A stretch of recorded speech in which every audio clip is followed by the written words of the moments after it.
Ito medyo tumagas yung honey, pero ngayon wala na yung honey, kinuha na nila, kinakot na.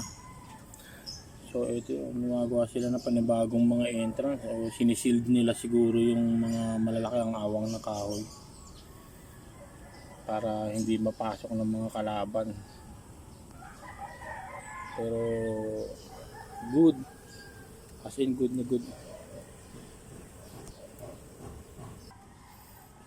Ito yung ating mga halaman dito.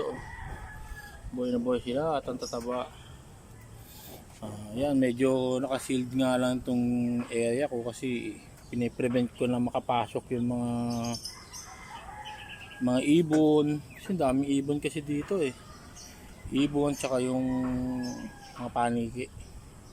Tinitira yung ano nila eh, yung bahay. Kaya